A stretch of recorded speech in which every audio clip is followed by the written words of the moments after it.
Cooney, loser, bold guy. Cooney, Cooney, Cooney, Cooney. Cooney, Cooney, Cooney, Cooney.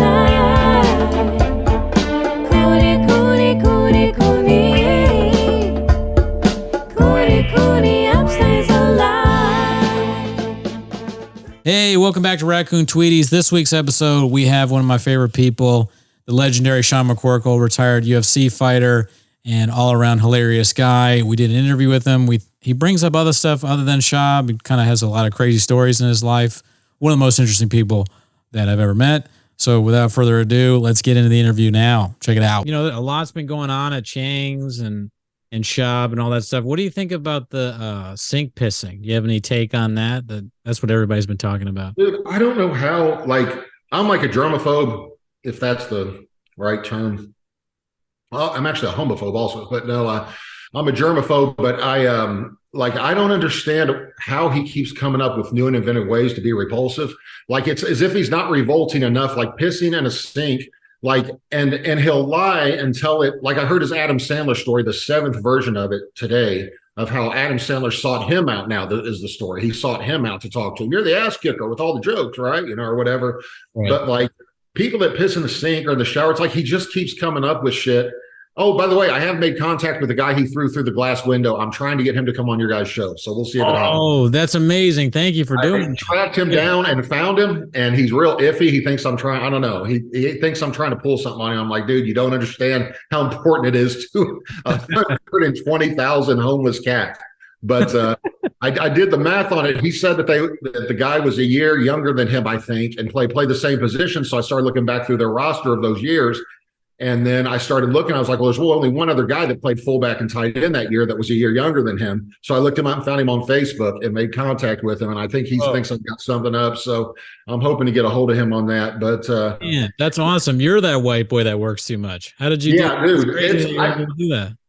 I tell people all the time, never underestimate the amount of time I have on my hands, because I am so petty and so I got a guy fired the other night, or at least I think fired, a truck driver for beeping his horn at me while I was going down the road. And honestly, I was texting. I probably was a little bit out of my lane or something.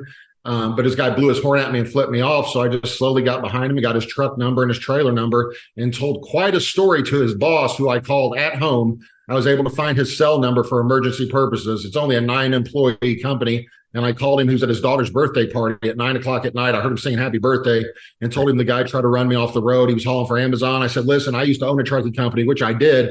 I said, I'd rather call you than the DOT, Amazon, and the police, which is what I was about to do. And he goes, no, listen, he said, he won't have a job after tonight. He said, I'm not putting up with that kind of bullshit like that he did. So I said, make sure you tell him it's the guy that he beeped his horn at, that was driving, Dude, everybody wants to live out that story. I wish I could do that to like any number of people in LA that cut me off or did something crazy, like flicking me out. Like, ugh.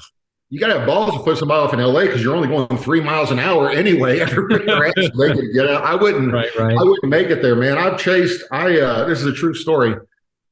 I was driving down the road one time to Florida. I just broken up with my girlfriend, who I was about to get engaged to. It was right around Christmas time, so I had to get away. I was really down, man. And I always hate the holidays anyway. So I was driving to Florida, and these kids pull by and throw some kind of drink at my car or something on the interstate. And usually I don't even, I used to do dumb stuff when I was a kid, nothing dangerous like that, but just dumb stuff. So I let stuff slide, I just oh, whatever. And then I see them pull up, slam on their brakes in front of another car that looked like an old lady, and she skids off the road into the median or whatever. And I was like, okay, that's it.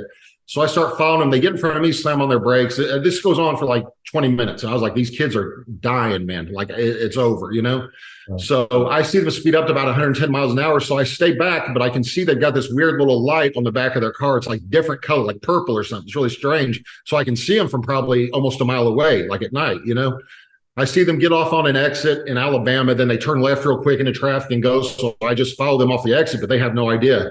I followed them for more than 2 hours to where their destination was. They pulled into a McDonald's that was open 24 hours. I came in, I ended up putting a gun in one of their faces and made him go outside and throw a cement block through the front windshield of his own car. And he was begging me because it was his dad's. His dad had just bought him that car, it was a Mustang, a newer Mustang. And I told him he could either throw it through or I was throwing him through it, or whatever. So he had to pick up a cement block and throw it through the front windshield. I was a little out of control back then, but That's crazy. That's crazy that he did all that. Schaub made the worst decision of his life messing with Sean McCorkle. That's what, dude. Worst guy to do. What was he thinking? That's what's crazy is he didn't. It started with me and Schaub. I was nice to everybody in the UFC except Stefan Struve, but I told him ahead of time I was going to talk shit about him just to try to get on TV. The sponsorship money was so much greater, when you're on TV. Like I'm talking $30,000 extra, So I was broke at the time. I had been a millionaire, and my ex-wife had planned our divorce for 2 years and ruined my life, so I lost everything. But at that point in my life, $3,000 made a big difference, let alone 30,000. So I was nice to everybody, and Schaub was friendly with Mitch Rowan, and Mitch Rowan said he was an all right guy, so I was cool with it. And so Tim Tebow was hanging out with Schaub one night in Indianapolis, which is where I'm from, and Mitch Rowan was going to invite me, but I guess Schaub said not to bother if I was coming. He was going to bring Tim Tebow by the gym or whatever because he didn't like me. But I had never done or said anything about Schaub, like ever in my life. And so I told Mitch Rowan, I was like, dude, you are such a bitch. Why would you? My son thinks Tim Tebow. This is when Tebow was just out of college, like he was the man, Yeah. I said, my son would have loved to have seen that or talked to him, or met him or whatever. He's like, well, he said he wasn't going to bring him or whatever. And I was like, why? He said, oh, he says you're not as good, blah, blah, blah. So I always lobbied for a fight with Schaub. I literally did not believe Schaub could beat me in a fight. I didn't think it was possible. I thought somebody that sucks that much as a person, like that repulsive, I would not tap no matter what, like to him, no matter, I'll die before I tap to Schaub. So I would always hear he's been saying this, he's been saying that, but I was like, whatever. I always hated Travis Brown because Travis Brown asked me how Mitch Rowan was like standing up. I said, dude, he doesn't look like it, but he hits hard as fuck, man. I said, that dude hits hard. I said, he's explosive. I bet he can't hit like me. You just haven't sparred with me. I was like, oh, okay, whatever, man. Whatever. So I'd run into Travis Brown somewhere else, and he asked me about Stefan Struve. He was getting ready to fight him. He says, he's strong. I said, he's not strong, but he moves real well. Oh, he don't move like me. I'm like, all right, man. He asked me about Dave Herman. I said, he's the most athletic dude I've ever seen at heavyweight, man. Like I saw him backflip out of a single leg takedown, and he had never even done a backflip before. He just tried it and it worked, During sparring one day, he's like, hey, he's athletic as me. I was like, all right, man, whatever. So there's certain guys you just don't like. But I think I told you guys that last time I was in in an audition for Spike TV, and he came in yelling Gadoosh or whatever, and he started talking shit like over on the corner, and I stopped the audition and asked him if he had something to say. Like it got real uncomfortable in there, or whatever like that.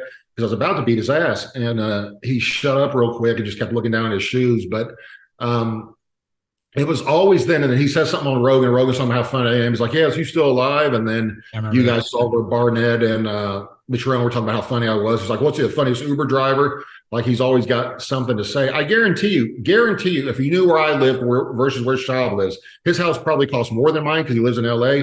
But I've got a nicer house than him. You know what I mean? I don't waste my money on Ferraris by leasing them and pretend like I owe them and trading in a new car every 3 weeks, or whatever. But he's always doing something.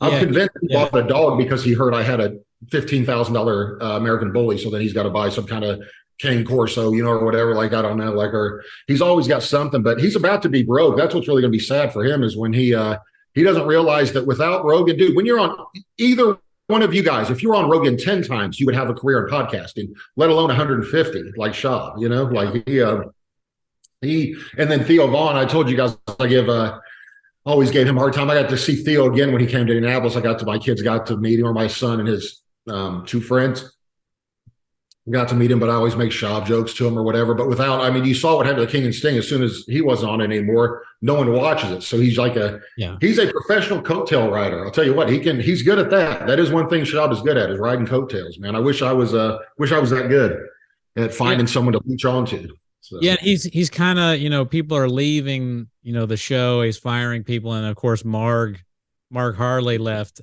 I saw that. Or you guys had like a beef, right? But you squashed the beef. Yeah. What's that about? I was about to put a world of hurt on Mark like nothing, but I can't. It was funny because he was saying, in all honesty, he was saying that he hadn't blocked me. He absolutely blocked me. I'm still blocked on all social media, but I guess he can't believe that. But he was saying something about Darren Till, and Darren Till wouldn't come fight him. And I was like, I'll come fight you right now. You know what I mean? I said, dude, literally, I will. And I am that petty. I'll fly out there tomorrow with a bad back and fight you. And so he blocked me immediately or whatever. So, but everybody was like, are you going to go off on Mark? I was like, I can't do that. When the stuff he was given on Schaub was priceless, man. I was like, he's like the Nazi scientist that we captured. And instead of putting him in the Nuremberg trials, put him on our side. You know what I mean?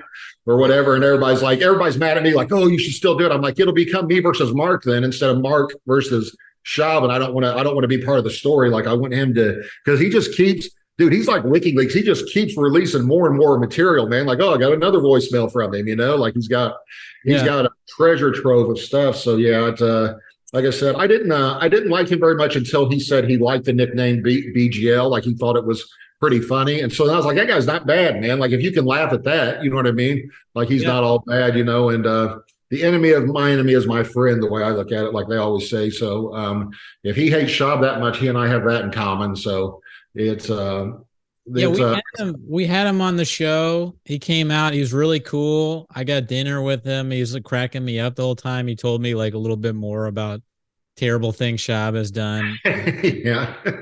I told him when I talked to him, because he either I think I DM'd him and told him, dude, I don't want to get into it with you because it's just going to end up me roasting you a bunch, and then we'll go back and forth, and then I'll probably fly to LA and beat you up or something. I'll go to jail. Like it'd be ridiculous. Like I said, I don't want to get off course here. Like we're both have the same goal in mind, which is humiliating Schaub. I said, so I'd rather not do that. But he said, no, we're cool, man. He said, I just, blah, blah, blah. I don't know what we were talking about, but it was so funny because he was telling me, oh God, what did he tell me? He told me something, like you were saying, something so funny about Schaub. I lost it. And I was like, this guy ain't all bad, man. Like I couldn't believe you guys had him in studio. That was awesome that he would come in and do that. I think that's probably your most viewed video, isn't it? Oh, yeah, by far. Yeah. We like rented out a studio, made it look nice. And he came right out, was kind of like last minute thing right after How far are you guys from him? Not too far. He's in LA, and this was like in like downtown LA area. So 45 minutes, but 2 miles. Okay. Yeah. I got one time. I had the chance when they were filming Dana White's looking for a fight when they had to do the stand-up comedy. They did the stand-up comedy episode where they had to get up and do that. And I was supposed to go with Adam Hunter and hang out with Dana and those guys that were doing that. And I thought if I left an hour early, I was only 3 miles from the comedy club. I thought, well, if I leave, if they starts at 5, if I leave at 4, I'll get there in plenty of time. I didn't show up till like 5 because it was just one long line of, I was like, dude, I could walk faster than this. I almost literally parked my car and walked it, or whatever. But I got there, then it was too late. They wouldn't let me go backstage. They were like, oh no, they're already back there, this and that. So then I had to pay for a ticket to get in and sit in the very back. It was ridiculous. Like the commoners. No, but I was just like, dude, I was only coming because I was going to get to hang out with those guys, not because I wanted to see them do stand-up, As you know, Adam Hunter is one of 1,000 comedians, and that's just comedians out here. So we had too many people. To me, too much traffic. Traffic is blog bus out here. Yeah. I don't know how you guys do it, man. I thought Atlanta, I used to have a company that was we had like 6 different locations, different states. And I thought traffic couldn't get worse than Atlanta, but LA, man, it blows Atlanta out of the water. Like everywhere you go takes 30 minutes. Like it can be a half a mile. It's 30 minutes in a car. It's just crazy, man. Do you think you'll come back out here at all? Like, are you ever going to come out and do the show live with Adam? Or yeah, I do about once a year. I typically head out there. My fiance, I guess it is. She insists I call her. Now that we're engaged, she's got her best friend lives in San Diego, and she lived in San Diego for like 3 years, so she likes to go out there all the time. So we typically go out to San Diego to see her friend, and go up to LA one of the days, and do something. So yeah, I'll definitely be out there at some point.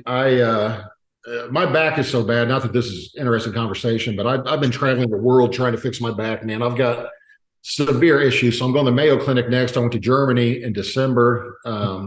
Almost died in a car wreck. It's Christmas Eve. That was a whole nother story. So it's been I don't travel as much anymore as I used to, but I'm sure I'll be out there within the next year for sure.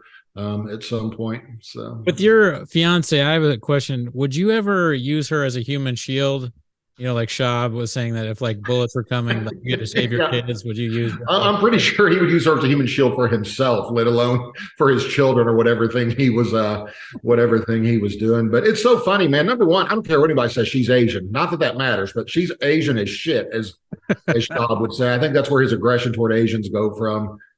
She's not Latin at all. Like I don't know what she's trying to do, but she's not at all good looking. She's had a ton of plastic surgery, but I've seen like anybody airbrushed enough and with enough, filters or whatever can look good. But if you look at some of her older videos, it is weird though. I found his wife. It's odd. She just kept falling in love with people that were a little bit famous. Like what a coincidence. She was with some baseball player before, and then some other guy who was kind of like an actor. It's just like she just kept. It's not that she was marrying people for their money or trying to, but she just kept falling in love with people that were famous and well known. It's almost like it God meant for it to be. But you heard they're trying to. Did you hear him the other day say they're trying to have twin girls? I think he was on Howie. Howie Mandel was saying they're trying to have twin girls is what they want to do. And then Schaub almost said 3 or 4 times, basically that they were going to get rid of it if it was a Down syndrome baby. He didn't say it, but he kept saying, "Yeah, I mean they've got it now. Where if it has a problem, like then you can go ahead and just get rid of it and this and that or whatever." And that's what he meant. Like if it's missing or gaining a crow, I don't know if it's got whatever J Shop's got. They probably should go ahead. Go ahead and check his DNA first. Abortion. Have you ever met? I don't think I asked the last time, but have you ever met the Greg Zoo, the doctor that he was doing an impersonation of? Have you ever met that? I probably have, but I don't. Usually, the 2 times I got beat in the UFC, I took a lot of head trauma, so like I don't remember much from when you get hit that hard. You don't remember much from after the fight. I remember one of them acted offended that I asked if they could give me anything for pain because my entire face was a bruise. And I was like, do you guys give me anything for pain? Like, well, you can take Advil. I said, no, like something that works. Like, can you give me anything? I'm not a drug addict, but like I was just in the equivalent of a head-on car wreck with someone's elbow to my face 50 times. You know what I mean? Or whatever. And I didn't want to go to the hospital. They want to take me to the hospital. I was like, I really don't want to go to the hospital, man. I said, I just don't want to mess with that. But so you guys able to prescribe anything for pain? I mean, they have no problem with us getting head trauma, but God forbid I get addicted to drugs. You know what I mean? For, something for pain. But that may have been him. I don't really remember. If he would have said Mr. Schaub, I probably would have recognized him, but I didn't. My eyes were both almost swollen shut, so I didn't even. As were his, apparently, according to Schaub. But lips were bad. Hey, is there anybody, do you think, in like other fighters that feel like as much you do that Schaub sucks? Like I know Shane Carwin has talked about Schaub a few times. Is there anybody else like you that is like feels the same way?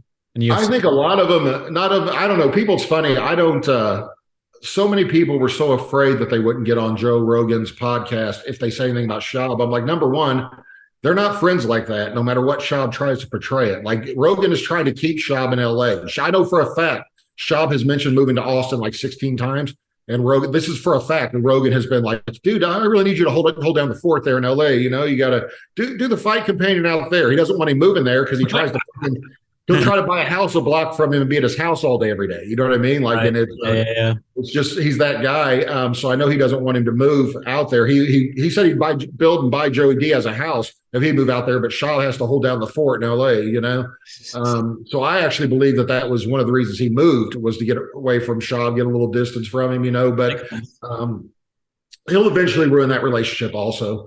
Like he did when he said whatever it is, the sling and dick thing, and then didn't delete it after he said it. But I know every fighter I've talked to about Schaub, they all say the same thing, like, oh God. Even Ariel was like that before Ariel went nuclear on him. Anytime I brought him up, Ariel's just like, man, that dude sucks, you know, whatever, like Schaub. So, but a lot of them, I always tell the comedians, you're not getting on Rogan's podcast anyway. Like, you know what I mean? Like these guys that are afraid to say anything about him. I know Schaub threatened. He used to try to threaten comedians. He threatened Adam Hunter one time. Adam Hunter was they used to book studio time at Fox. So when Fighting the Kid was at Fox Studios.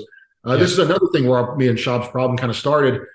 Adam was there, had guests waiting to go that were famous UFC fighters, and they were going long on the Fighter and the Kid. So like Adam asked them, hey, can you guys, they were in a break or something. He goes, hey, I actually had this reserved. We've been waiting like 30 minutes. Like, I need to get on there. And Schaub was like, do something about it, dude. He said, we'll go till we're done. We actually have viewers. Like told Adam that, and Adam was just like, dude, like, and act like he was going to kick his ass or something if he said something. So all of Adam's people just left because they was like, I can't stay here for 2 hours waiting to do your show, you know, or whatever. So Adam didn't do a podcast. So Adam said that happened more than once. And that's why I said, dude, the next time you see Schaub, tell him I'm punching him right in his fucking face when I see him. Just for saying that. I said, like, I'll go right up to him and punch him right in his face. I don't care where he's at or who he's with, you know? Yeah, that's a huge dick move that he did that. But did he also threaten his career, or did he just be like, hey, you got to leave because, like, I'm a big deal or whatever? Well, no, he would back. That's before he was, when he was doing that, that's before he was on Rogan all the time. But then once he got popular, he would, I know for a fact too, Rogan told him he better quit fucking threatening him with his name too. Like telling people, quit telling other comedians you're going to, you know, I'm going to make it so you don't get on this or that. Because Rogan doesn't like, I mean, like you guys can imagine if you were trying to have somebody on your show and then you've got some other slap nuts that your buddy telling people, I won't let you get on the show if you say, something I don't like. And so he was trying to do that for a while, but that relationship is going to be short-lived, man. He's going to get divorced too. He doesn't know that either. She's getting that third kid. I know how women are. She's getting that third kid to guarantee the child support she thinks coming. But with his views, I think the fighter and the kid is getting like 60 or 70,000 views now, like per episode. It used to get like what, 300,000-400,000, something like that. Yeah, I don't know. I'm not a numbers guy, B, but I mean, yeah, right. That's the problem. Yeah, they just talk about that shit nonstop. Like if you watch the clips and they're constantly talking about how they're doing, and it's so boring. And I don't know why they do it if they're doing so badly. And that's why I think it's because they're shadow banned. That has to be the reason. It can't be. It suck.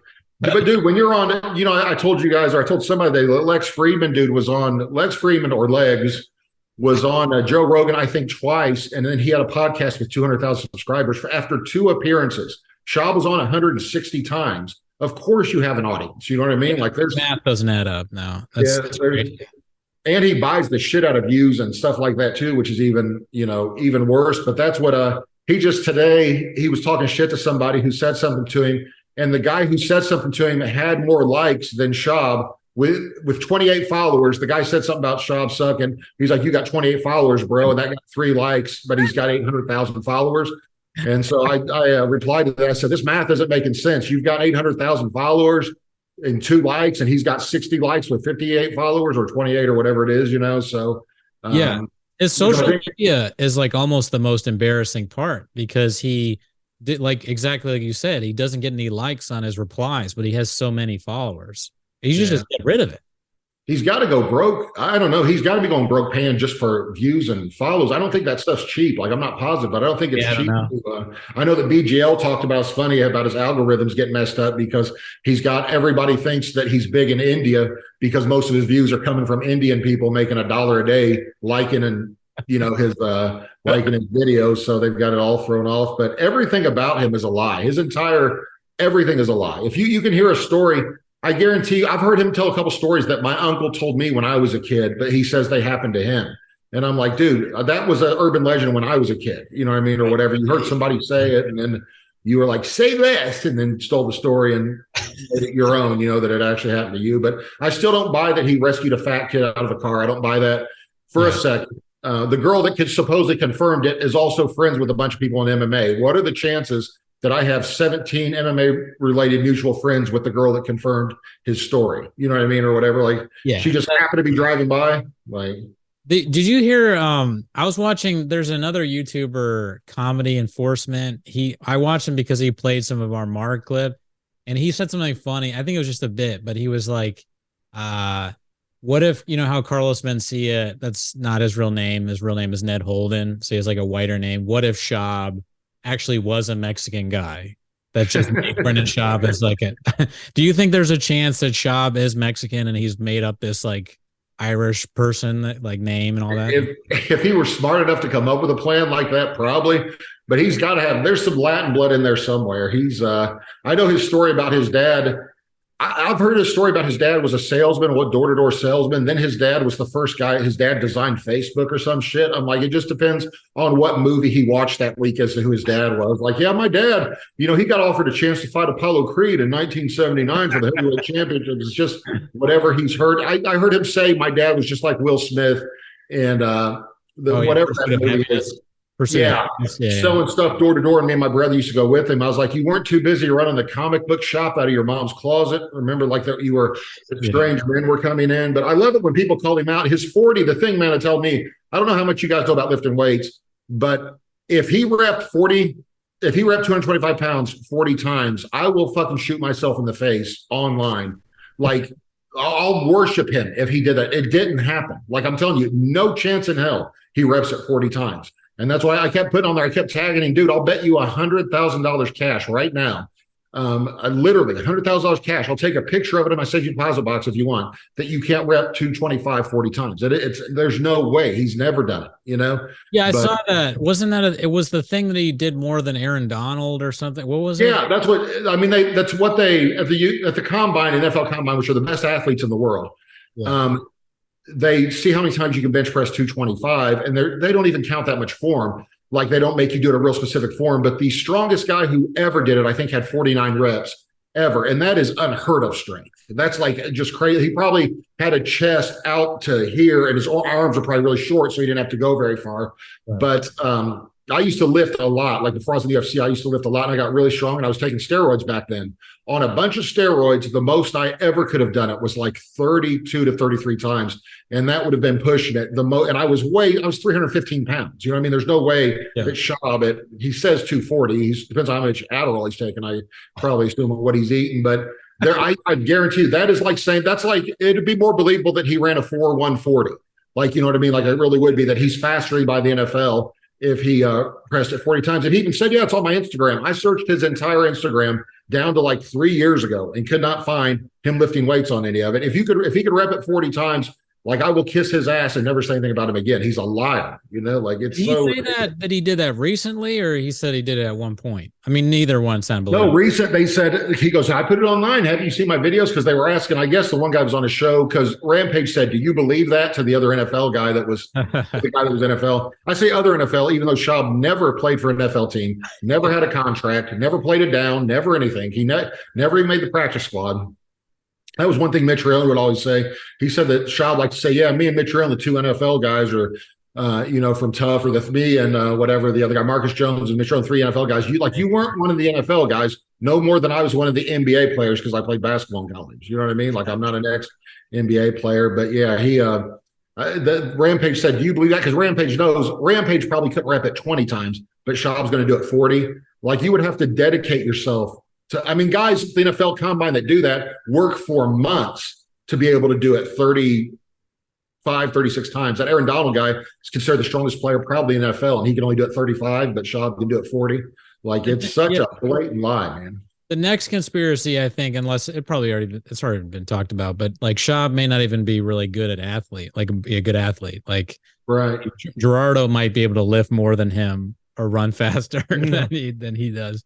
I mean, I guarantee you, if you guys asked BGL when they lifted, I bet Schaub's shoulder was always sore or his hamstring was sore. Like anytime it went to doing anything but deadlift, and his deadlift numbers aren't even impressive. Like it's not even like it's everything he does is a lie. Like it's so stupid, man. Like I'm sure him and BGL lifted, but I would almost guarantee you when they went to bench one time, Schaub's like, I would do 315, but my shoulder's been bothering me, like I can't do it right now. I can't risk it, Like he's probably faking. Mark said that when they would go work out, he'd show up late and he'd always be on his phone. He said that he and I thought, I thought he was a good athlete because he was in the UFC and he played football even though he wasn't professional. But Mark said he didn't ever really try in these tough mutters that he does. Like he barely doesn't even really do them and all that. So I'm starting to think that like you said, it's all a lie. I don't know. Yeah, he's not athletic. I guarantee you, Mitch Raylan played in the NFL. And Mitch Raylan is far more athletic than he ever thought about being, or whatever. But that's what someone probably told Schaub, just like they told him the worst thing that ever happened was when Rogan told him he was funny. Like, hey, you can't get hit in the head anymore. You're funny. You're a funny guy, and then they told him he was a great storyteller. And I saw him on every podcast after that. I'm a great storyteller. Like you'd always say that. Like he just took their word for it that he was a great storyteller. He's a funny guy, but he's the thing with him, I think I told you guys, I think I was talking to him the other day. It may not be him, but a guy was trying to hit me up, like DM me on Twitter, and was kind of like, I don't understand what your problem with him is. Maybe you guys should just be friends, or whatever, like trying to, it sounded like something like Schaub would say. Okay. And he told me, there's not a 200K grand homeless cats. Like he tried to say that. And I was like, holy shit, this is Schaub. Like when he said that. And then he goes, I said, dang, it really is you, Bappa. And he goes, no, I was saying I'm a homeless cat. I was trying to be funny. I was like, I don't think so. But the guy wasn't being – usually anonymous people like that are extremely hateful. Like, you're just jealous, you're this or that. He just kept saying, I don't know why you guys can't just get along. You trash him for no reason. I don't know why you do that, like trying to make the peace. And I even asked my girlfriend, she's very perceptive. And I said, who would you think this is? I handed it to her. She said, it's either him or someone in his family or someone he's close to that's trying to make the peace between you guys. But he won't say. I think I told you guys I originally started it. I just wanted to destroy him because I'm known for being able to destroy people online. Like on my Facebook, people will always talk shit. And I'll always DM him and be like, dude, listen, you don't want to do this. Like, I'm going to hurt your feelings. Like, stop. Because I will go to there's no rules when you do it to me. Like, I'll go to the end. Like, I don't know if I told you guys this, but this guy kept on it. He was drunk one night talking shit. And I said, he was saying stuff about my kids and everything. I was like, dude, I don't know who you are. Stop, or I'm really going to hurt your feelings. And he wouldn't quit. So I looked back to his page and I saw his mom had just died a month earlier, or 6 weeks earlier. And I Googled an image for a skeleton at a UFC fight. I figured maybe there'll be a picture of a skeleton at a UFC fight. And there was a picture. Somebody put a skeleton at a boxing match or a UFC fight. And I told the guy, hey, tell your mom I'll get her better tickets next time. And he posted a picture of a skeleton at a UFC fight for my next fight, or whatever. And then the guy threatened he was going to kill me and this and that. And I said, dude, you can look my address up. Just Google my name. It comes right up. I'm waiting on you.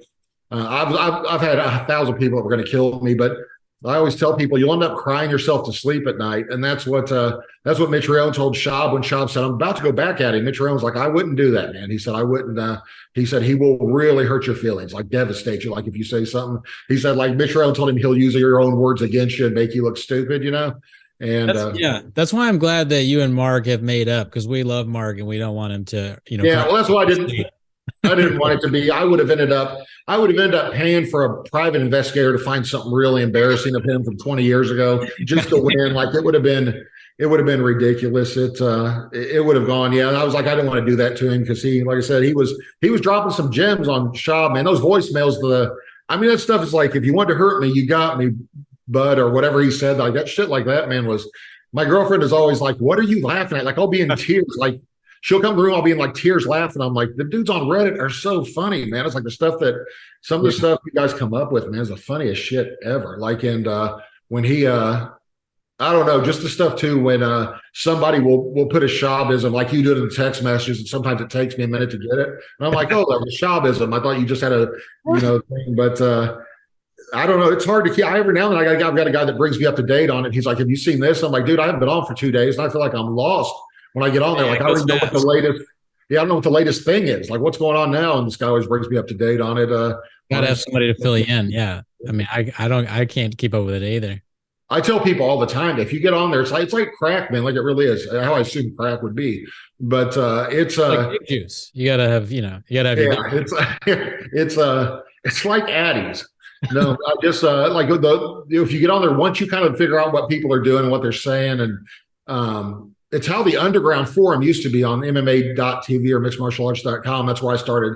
That's how I actually got in UFC. We were like talking shit on there. I used to run circles around people talking shit to them like fighters, and then I ended up getting offered fights and stuff. So, but it's like that used to be. They got so politically correct over there, you couldn't say anything anymore. But I really wish. I was thinking about buying the website name and paying somebody to set it up so that if that Reddit page gets shut down, there's some place to go. Right. Because it would be a shame if all them people just disappeared and then couldn't.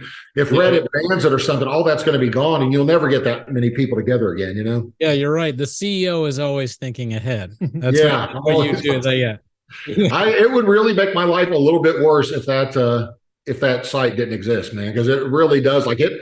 If I'm ever anywhere, if I'm at the doctor's office waiting, I'll be looking on there and I'll be like people looking over at me because I'm cracking up at something somebody said or did. Just the shit they come up with, man. Like somebody said something the other day and someone said, if you wanted to hurt me, you got me, brother. Like they said it, whatever. And whatever it was the wittiest shit ever. It just, they really do. They fit it in very well. Like I still consider you a friend on posts, and like, if you want to, they always have the right thing to say that Schaub would say. It's the funniest shit ever.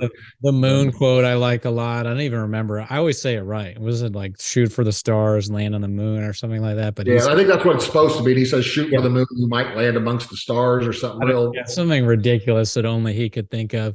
All right. Well, I guess I don't want to take up too much of your time, but I don't know what a good last question is, but I'll say one question I thought of was when I heard about the dig juice thing, I didn't know that dig juice was a thing. Did you know what dig juice was? I assume I knew what it was when I thought about it, but did you know what dig juice was when that came? I'm not sure I still know. I've just been pretending like I know when I say it, trying to figure it out. Like I'm asking people on there, hey, if I had to explain it to a friend, how would I go about explaining that? Because where did it come from? Do you know? Do you remember? I don't know. I do know because when I took Mark out, I was asking him about dig juice and like a normal person would do. And dig juice is like literally what it sounds like. It's liquid that gives you a boner. So you drink it instead of the pill. Right. Like a bottle. And I guess Schaub wanted it for just to enhance his performance in sex. And he would like constantly ask Mark. So there's all these text messages that Mark has. It's like, do you got any dig juice? Crazy He eats dick juice because he's taking Adderall, which kills your erection. So that would be. You knew right away. Would right. you ever text your friend, "I need dick juice" if you needed it? I don't think so. I would definitely do it from a burner phone so I could deny it later if I was going to do it. Or a doctor, right? Yeah, I actually used to make a lot of money selling Viagra, believe it or not. I was probably shouldn't say this publicly, but I had a dude I knew, long story, in India, and he could get basically he could get Viagra and stuff for like 50 cents a piece, you really could and I guess it's like 15 or 20 bucks a pop. I don't know. So what I would do is I would ask a friend, hey, if I had a package delivered to your house and you didn't pick it up, how much money do you want to do that? And most of them say, you just do it. I'd be like, no, I'll give you like 50 bucks. But I just don't want it delivered to my house. So they'd be like, yeah, I don't care. And so I would steal it, quote unquote, out of their mailbox. Actually, I'd pay somebody else to steal it out of their mailbox. But the package, and I'd get them for 50 cents a piece. And I had a dude that was buying them for $2 a piece all day long. So I would order thousands. Like I'd order like 2,000 or 3,000. And so like 1,000 would come in a box. I'd have somebody pick it up and go drop it off to a dude. I would pay for it with a gift card. So I'm not connected in any way, shape, or form, and then make $1,500 on it. You know what I mean? In a week on doing it. It was not even because I needed the money so much to do it. It just I don't know. I saw an opportunity. I was like, I wonder if I could make this work. You know what I mean? Or whatever. I wonder if I could make but you can make your own. I know guys that make their own dick juice apparently they take this is courtesy of Bob Sapp, because he knows if you ever get a chance to beat Bob Sapp, you should take it. He's the funniest dude ever, man. And Bob Sapp, guy, that's the huge fighter. Yeah, the big doesn't matter what color he is, but the big black guy from he was also in The Longest Yard with Adam Sandler. The guy said, "You broke my nose." The real big, massive dude. He used to fight, and he's got his master's in pharmacology, and he knows more about steroids and performance enhancing than anybody you've ever met in your life. It's crazy. He knows more than a pharmacist. And so he was saying what they do is take Viagra for that dick juice. They take Viagra, they crush it up into little pieces, and they put in Everclear, which keeps it from going bad, I guess, like the alcohol Everclear. Wow. And then you shake up the powder, and then same thing, you put a couple drops into your tongue and you're getting the Viagra. That way, all of it's going straight into your system, not getting, I guess, processed through your liver. I don't know, something like that. It's me and Bob Sapp talked about performance enhancing drugs for about 3 hours on a train ride in Tokyo one time.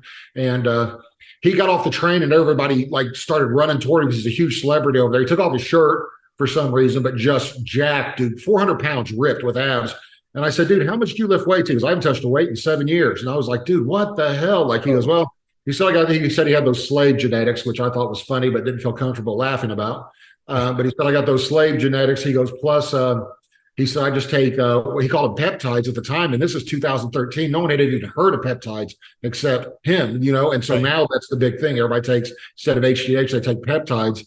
It's like the new thing, but he knew about it back then. He goes to Thailand and gets whatever he wants, I guess, or whatever to do that. But he's still to this day really ripped. I talk to him all the time, but he's the one that told me about that. I would trust his word literally over a pharmacist or doctor when it comes to anything about that. He knows everything when it comes to anything performance enhancing. I got poked in the eye in Japan in my fight, and my eye couldn't see out of it afterward.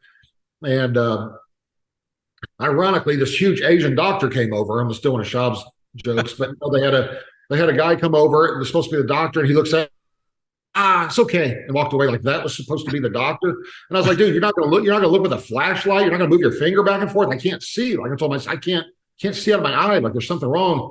And so Bob sat me on his hurt, so he pours me a handful of pills, said, be careful, those are 10s. And I didn't even know what that meant. I was like, I'd never taken anything. Be careful, those are 10s. I was like, okay. So I take 2 of them, which apparently they were Oxycontin. So I take 2 of them. The next thing I know, I am at, you guys remember, you may not know how much you know about pro wrestling, but you remember the guy, the famous pro wrestler, Japanese guy, most famous Japanese pro wrestler of all time. He fought Muhammad Ali back in the day when Muhammad Ali. Yeah. I'm at his birthday party as part of fighting over there. And I'll go up and give a speech about how he was my childhood hero. I didn't even know who I knew of him, but I was so out of it. After taking those pills and having a couple of beers or whatever, I didn't know where I was at. And I go up and grab the mic and start talking about him at this Japanese thing. It was out of control. So yeah, that was rest in peace. I think he died, right? Didn't he die? Recently. Yeah, I think he did. He actually he died owing me $15,000. So I didn't feel that bad about it because they shorted me on my pay. over there, and they kept saying, "No, we'll send the rest later." I was like, "No, I want it now." I was like, "I want my money now. I took this fight on 30 hours notice. I want the money." I was like, "No, later," and they never end up paying me. So, but they did have the balls to call me back and ask me to fight Hong Man Choi for $5,000 when they already owed me 15. So, yeah, it was that was amazing that they called and asked me that. And I said, "Okay, send me the 15 you owe me, and I'll fight him for 5." And what I was going to do was just take the 15 and not go to the fight, like not show up. But they're supposed to pay me $30,000 to fight. Oh my gosh, what's his name? Satoshi Ishii. $30,000 on 30 hours notice. Literally 30 hours after I got the call, I was in the ring fighting, and they just gave me 15,000. Said they send the other 15 later, and I was like, "No, I want it now. Like, I want my money, whatever." And they just stuck me on it. And then a year later, I think they thought I forgot, and they go, "Hey, write a book, man." I hung out with R. Kelly one night before he went to jail. Obviously, I've got some stories you guys would not believe. That hung out with R. Kelly. I ended up. R. Kelly's dressed like Zorro. I ended up at his studio one night. He's dressed like Zorro. It was the most ridiculous thing ever. He's charging for drinks. He's got a guy charging to make people drinks there. The music goes off, the lights come on. They only play R. Kelly music at an R. Kelly studio party, but there's music videos playing from different artists, but it's an R. Kelly song. So on the TVs, it's like real weird, but the lights came on and the music stopped and everybody looked around, and R. Kelly's looking around, which is bizarre enough. He's dressed like Zorro. He's like looking around with a hat and everything. He goes, "Man, what happened to the motherfucking music?" or something like that. And then some girl starts singing "I Believe I Can Fly," trying to get a record deal. She's singing a cappella, but she can't sing.